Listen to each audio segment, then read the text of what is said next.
This is Hot Mike. Hot Mike. On the networks of WDAY. WDAY. Here's Dom Izzo.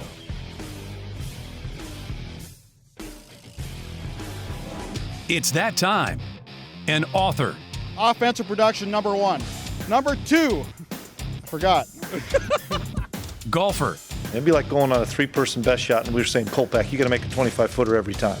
You wouldn't putt first. I'd have Tim putt first. And one heck of a TV personality. This game is for the Cooper Cup. It's the Forum's Jeff Kolpack. 4! I should have yelled 2. All right, he's back from normal. His segment is sponsored each week by Northwestern Mutual. Our guy Jeff Kolpack joins us each and every Monday after a Bison victory, a 4-quarter game.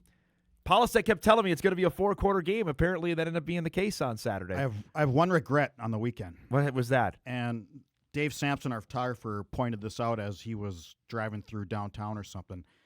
Bob Mould was playing in Bloomington on Friday night. Bob Mould of Husker Du fame of the 80s band era. And I didn't Where was know. that? At some theater in Bloomington, right across, right next to Normal. And I never bother to check the Valley towns on good musicians. I guess, yeah, that might be one like thing. who's going to go to right? Carbondale? Who's going to go to Brookings, Vermilion, Terre Haute? Murray. Who's going to go Somebody play go there? to Paducah. I don't know if they go to Murray. They might go to Paducah, but one or the other. So you missed out on that, huh? I've got breaking schedule news for you. Oh, hit me. Ready? Eric, hit the sounder when you're ready, my man, because this is one actually I've been waiting for a little bit. It's not going to be Ivy? Ivy, perhaps? It's not the Ivy League, but it is the Northeast. North Dakota State will be playing a home-and-home series against Stony Brook. Stony Brook in Long Island, New York. They will play September the 16th, 2028 in Long Island, which means, Kolpack, we are right next door to a little place called New York City. Stony Brook in New York City, about a half hour on a good traffic day, and then the Seawolves will come to Fargo in 2030. So that is official. Bison Seawolves. Matt, are you kidding me? Manhattan, let's go. Well, the opponent doesn't exactly excite me. It's the It's New York City in September. Oh, come on, man. Let's go. So I may have to check to see if Bob Mould is playing in New York City. I think there might be some better acts that will be playing in Long Island. What are you talking about? I've never heard of this act, by the way, and I'm born in 1979. I'm sorry, I'm not familiar with. But, yeah, Stony Brook is a member of the Colonial, or Coastal, whatever it is. I'm still going to call it Colonial. They're in the CAA. They had a solid year last year. I think we thought they were both going to be in the playoffs. They were one of the last teams left out. But that will complete the Bison's schedule for 2028. So the non-conference in 28, Kolpack. Ready for this? Incarnate Word here. Mm-hmm. Davis here. Mm-hmm. Bison are going to Oregon and now going to Stony Brook. So we're hitting both coasts. Back to back? Tell Corliss to get ready for that. No, I don't believe it's back to back. It's 2 weeks apart. So the Word to start in August. Yeah, that's not accurate on travel. I can tell you that right now. The team's going to be in the Mountain West by then, are we not? Well, after seeing the latest net rankings, look at Northern Illinois and UTEP. Good one. What are they? Yeah, they're working out great. They're like 3 of the bottom 6 teams in FBS. So Stony Brook on the schedule 2028 for the Bison. So Manhattan, that's good. Have you been? I ran the New York Marathon. Oh, yeah, that's right. So you haven't explored. It's been a while. Gosh, man, it's been a while. Let's go. I'm jacked about that. For personal reasons as well. That's not far from my neck of the woods. And there's a local angle there, obviously, for the athletic director who came from Stony Brook before coming to North Dakota State, as did Mr. Phelps. So there's a tie there they've been trying to get. When is the New York Marathon? Maybe I can. Isn't that normally November? It's a Sunday.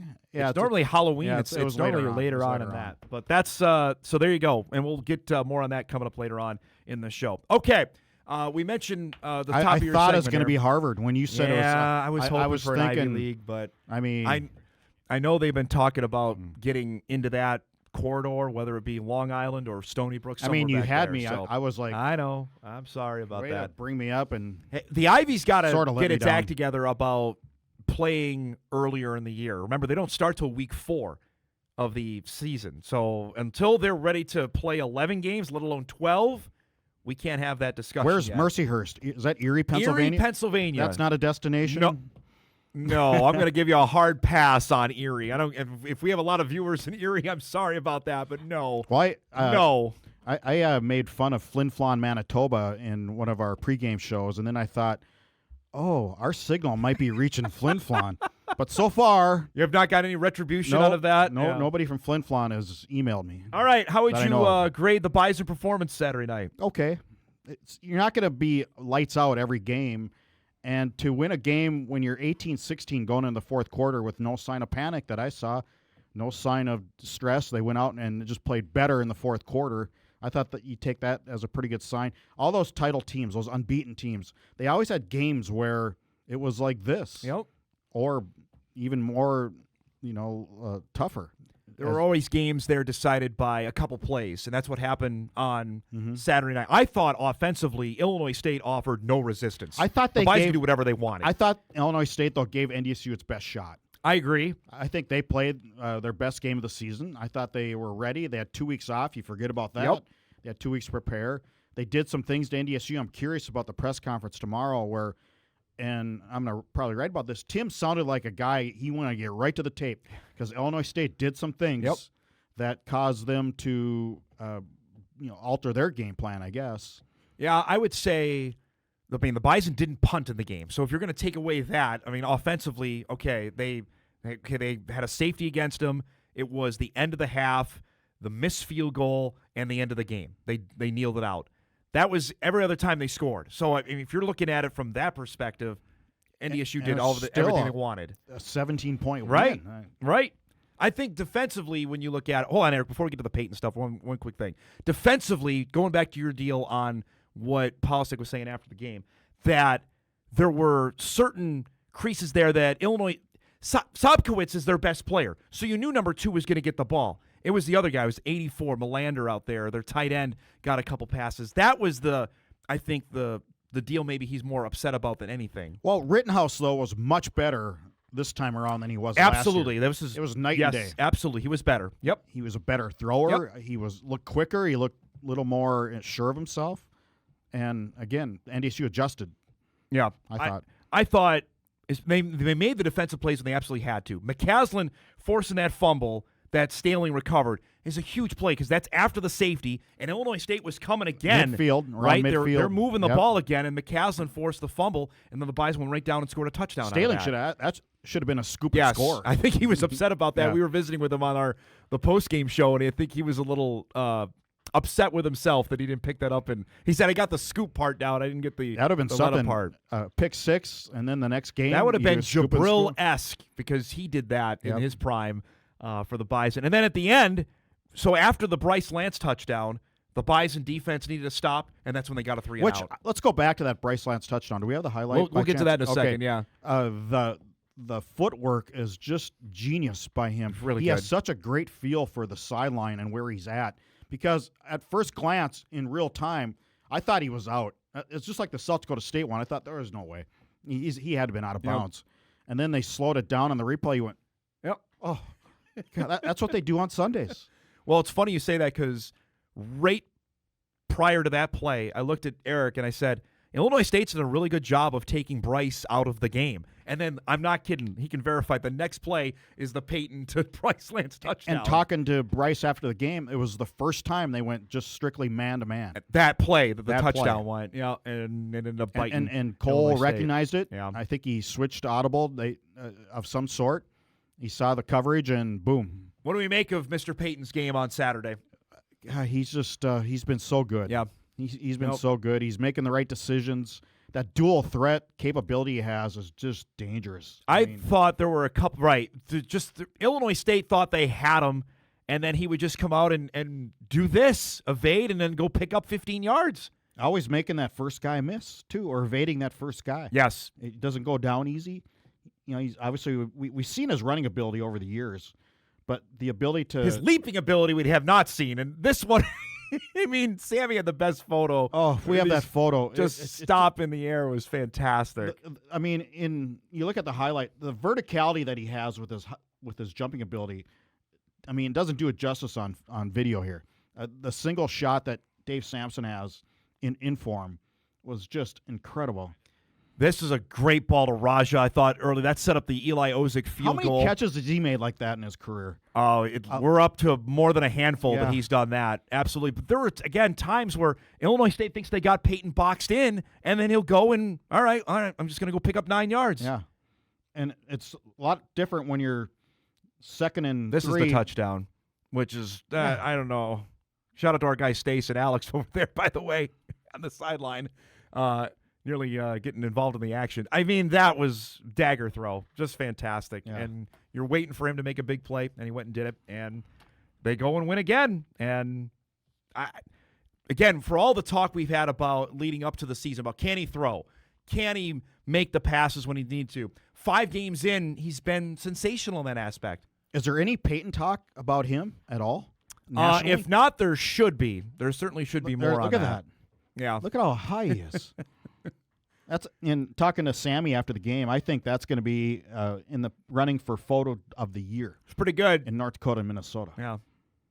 That's pretty good stuff. All right, so a couple of things I want to take out of it, though. Special teams is still an issue I want to talk about. Granted, I know they didn't punt, but Ozick now missed a field goal. They had one blocked right before it as well. He kicked one out of bounds. I'm not sure what they're trying to do on the kickoffs. On the out-of-bounds one? Yeah, they were trying to angle toward the Yeah. sideline. I'm just going, It was right after the touchdown, too. you got too cute. Right. Like, and Tim was not happy. I'm sure he wasn't. I was not at that Yeah. part of the press conference, but I know he was hot after that. I was looking at him, and he's looking at some coach, I think, and like, what are we doing? Kind of a little more Animated? vocal Yeah. than what I'm doing right now. That, to me, is something because, we've talked plenty about Ozick's leg, which is super strong, but so far they've got to – that's something they got to tighten. If we're going to get nitpick central here at 10 o'clock in the morning like we do on Mondays, that's something they got to look at. Yeah, but Ozick has a leg, and the field goal's close. It didn't miss by much, but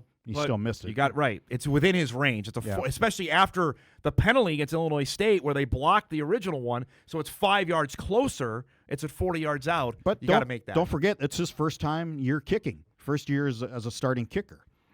Yeah, but he kicked a 54-yarder last year. I don't know. Yeah. You got to make the kick. It's 40 yards out. You got to make the kick. Understood. But again, they have a lot of first-year starters who are going through these situations for the first time. Knight, opposing crowd. He hadn't kicked in that environment before. Okay. I'm just telling you. I'm not being an apologist, but I'm just pointing out that he's still a rookie in a sense going through this league. On the offensive line, which Barika got his first 100-yard game for a running back this season. Offensive line needs to get its credit as well of what they've done up front because with the 3 new guys, I think it's been seamless so far. And Barika's broken the long one. That's something he didn't do last year. Yep. It's something Marty Brown didn't do last year. Not till late, I would say. That Yeah. was late. It was like game 10 before that But happened. that 42-yarder, that's what you want to see out of your running back. Yeah, I mean, again, they got whatever they wanted. That's what SPAC's teams have always been, I thought, solid defensively. They were not. Yeah. Anytime the Bison wanted to go that outside zone game, they got whatever they wanted. And for chunks yardage, I mean, Barika's play, he just kept going further and further out and was able to score. Yeah, again, very impressed with the way he's breaking that first tackle or second tackle and running harder, it seems like, than he did last year. That, and then we talked about this, and it ended up being prescient during the game. It was the tight ends involvement. Carson Williams had his first multi-catch game. Reese Kessel, another big catch. Just that was I was not counting on that in 2025 in terms of where you're looking at who's going to be big-time players in the season. Tight ends was not on my list. They've been great. Yep. And, again, that's I look at coming into this season, and I think Finn Diggins is really up this game, too. Absolutely. So, yeah, who is going to replace Stuffle? They're doing it by committee. It's a committee job there. It's 3 guys that are actually replacing one in what they've done so far. We'll break. We come back. We'll talk about Southern Illinois and a few other big items around FCS football with our guy Jeff Kolpack, brought to us by Northwestern Mutual, back on a Monday morning hot mic right after this. This is rivaling Ben LeCompte back in 2012 when LeCompte tweeted about not being in the game when the Bison beat Colorado State. That's Aaron Bickerton, the Bison punter. No punts today, thanks to Cole Payton making us watch like a fan. As I recall, in the stands. Ben LeCompte also tweeted on the Colorado State game. Something I can't say. There was some more colorful language we could say What'd he with say? that. Blank was real. Yes. And the he did blank not- was real. And he did Colorado not play in the State. game when the Bison All won. right. So there you go after that on Saturday night. But I'm still lamenting not going to Bob Mold. Although we met a couple good friends. I was going to say we were treated to a pretty good dinner on Friday night. No, normal always. I hope you soaked it in because we're not going to be there again for a while because Illinois State's coming off the schedule after next year, so we won't be back there. Well, according to you, we're going to be FBS by then, but by the earliest, 2029 be the next time that the Bison and Redbirds, at least in the regular season, will play a game. So I hope Jim's is still around by then. Jim's Steakhouse. Yes, that's the place. Unofficial sponsor of Hot Mic. Southern Illinois is next up. Salukis have DJ Williams at quarterback, former Murray State QB. We're going to talk more about this in the Bison video blog coming up later today for Inforum.com. Nick Hill's team is solid at 4-1. Only loss was to Purdue. This, I think, is going to be a whale of a game, as Scotty Miller would say, coming up on Saturday. It'll be a matchup of the number 6 and 7 scoring offenses in the country. NDSU is at 44.4 points a game. SIU 44.3. Pretty close. So, Good quarterback play. They both routed SEMO. That's who the Salukis played after the Bison played SEMO. They took it to the Redhawks and won the battle for the wheel. They got by Indiana State. Now, they allowed some points to the trees. That to me is, again, going back to what we just saw with Illinois State. That's where I'm concerned about with SIU. Illinois State, giving up 30 to Eastern Illinois and Correct. 36 to North Alabama. Yeah. That's to me where I'm looking at. All right, they gave up 28, I think, to Indiana State. They've given up points on that side of the ball, which again, you go back to the early days, and we say this probably every year about Missouri Valley football. SIU defensively.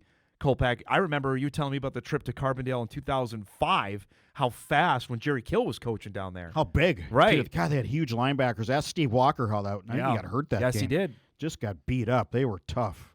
This is a thing, though, and again, talking about streaks, and we hammered it last week in Illinois State. SIU has never won up here. Never.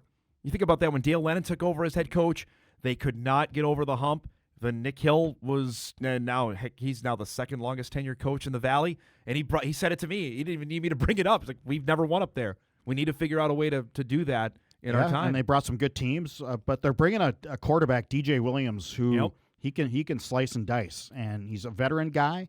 He's good. He's obviously been real productive this year.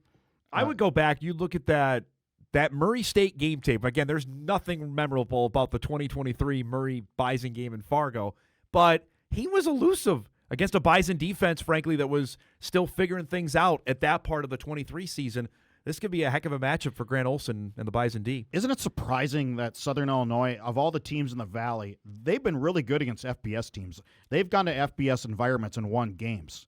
And they're the one program that hasn't won in the Dome. Yep. Because they've shown to do it in a lot of other places. Yeah, they have the last Valley win over an FBS team was Northern Illinois. Your friends at NIU. SIU beat them. Does that really count anymore? Oh, hey, they're a Mountain West team here in the not-too-distant future, so that definitely counts. What are they? What is there, 126, Mike put FBS teams? 126 or 136. I Okay, can't they're remember the in the number. power rankings, they are like 3 from the bottom. They're not very good. UTEP is like 2 from the bottom. Another one not very good.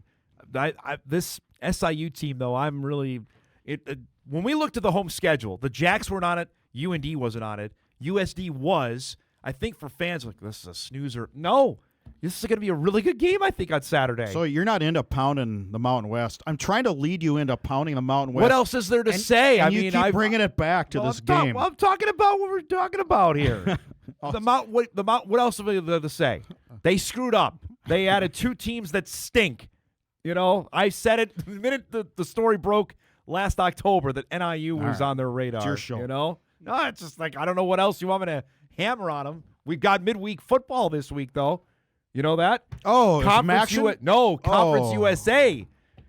Our friends at Mo State are playing Wednesday night.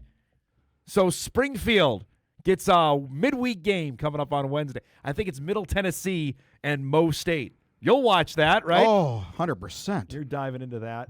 All right, we had a couple. Let's save the end of the show for a couple emails for. Let's for try to end the Kolpack. show on a positive note. Hey, I still have another half hour here. Just because you're done, we're not done. Jeff, what do we make of defensively? The Bison couldn't get to Rittenhouse on Saturday night.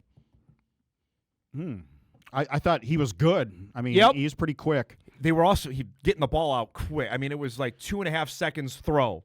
Yeah, I don't know. There was that, but I thought they pressured him too on several occasions, especially in the second half.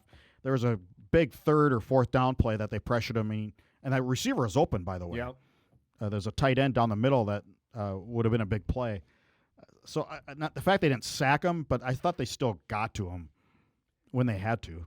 Jeff, would Jackson Williams, I wrote about this yesterday, would Jackson Williams be a number one receiver on any other FCS team? Yeah. Maybe not SDSU, because SDSU's got some dudes, but pretty much every other team. I mean, he's their fourth option. I mean, Sopkowitz is pretty good for Illinois State. But that play that they hit for Williams for 50 on 3rd and 8, right? And Peyton, according to what Polisic told us after the game, changed that play at the line of scrimmage, and then bam, that was the game breaker to me. And he showed some jets there. Oh. I mean, that was impressive. Again, he's their number 4 guy because it's Bryce Lance, it's Raja Nelson. I'd say Chris Harris is probably, and Harris had a nice catch on Saturday. Then it's Jackson Williams in probably that order. And don't forget Mekhi Collins is there. That's their lineup of guys that they're throwing the ball at. It's funny because there were how many? I can go back and look at this, but how many drives started with the Bison throwing? I mean, it was more often than not. They started that game Saturday, or started possession Saturday. They were throwing the football. Well, the offense is changing a little bit. Yeah, it's changing gradually over the year. They're throwing the passing game into the mix. I haven't seen the PFF stats yet today, but I wonder if they're still going to be up there. Number one from what passing offense from what they did on the FCS. Yeah, from what they did on Saturday. I don't think that's changing much. Last one, boys, you've not mentioned one word about what North Dakota did Saturday. How about some props for the Fighting Hawks winning at Northern Iowa? Well, we talked about it on Bison Game Day, that Northern Iowa is certainly struggling, and UND has not been able to win on the road. They finally were able to do that on Saturday. And I'm going to write about this week that coming into the season, the Valley quarterbacks, the Valley teams had to replace some pretty good quarterbacks that left. And so you didn't know what the quality of quarterback play was going to be in the league this year. I think it's been pretty good. I don't think there's been any drop-off. Kaminsky has really stepped in at UND. Really good. Yep. Rittenhouse is better. Yep. You got DJ Williams coming in here from SIU. Obviously Peyton. We've talked plenty about Chase him. Mason's been pretty darn good at South Dakota State. I'd say the only one that's probably regressed is Aiden Bauman because of what's been around him. Bauman's gone the other way, where the guys you just mentioned have all gone past him. Youngstown State's guy. Bo Brungard, really really good. good. Right, there you go. I would put those 5 you just mentioned ahead of Bauman. And I don't think I would have said that on August 31 before the season began. Indiana State's guy got hurt. Yes. So and he was a pretty good dual threat coming back. I mean, Murray State's quarterback situation is what it is. Right. So be good. That's at the bottom there. Who am I forgetting? You mentioned Rittenhouse. So, yeah, I mean, that's been pretty good. Northern Iowa, not sure. Right. Matt Scheckelman is not, I mean, we saw him last year. That's not in the top 7 worth of guys. Those 5 you mentioned, though, have all been very, very good, and the reason why that they're and they can at do where it they're at. with their arm and their legs. Yeah. And that's if what you need in college football. Right. If you would have told me that Rittenhouse and I'll even throw Kaminsky would be ahead of Aiden Bauman, no, I would not have believed that before the season got going. That, to me, is awfully impressive. All right, we got to roll. So I'm sorry it's not an Ivy League school. You don't want to know anything else about Stony Brook? Great medical school, if you know that. And here's the thing. They are part of the State University of New York system. So what's a better school, the State University of Oswego at New York or the State University of Stony Brook at New York? Get it right, first off. It's the State University of New York at Oswego. There's no doubt who's a better program. On this show, it's Oswego. But we're not a Division I program. Stony Brook is. So, yes, they have the nod. Because you got too many cheap alums not giving back. You're going to get me in trouble now because they watch the show, so they're going to be looking for money on that. I guess the music's playing. We got Eric's playing us off like the Academy Awards. This is not Bob Mould. Play some Bob Mould. I guess we got to go. Thanks for joining us, bud. We'll catch you later today, all right? Jeff Kolpack joining us each and every Monday at 10 o'clock. We'll break. We come back. We got our high school football rewind of what we saw over the weekend. Plus, We'll rip the Band-Aid off about the broadcast on Saturday. That's coming up. We come back.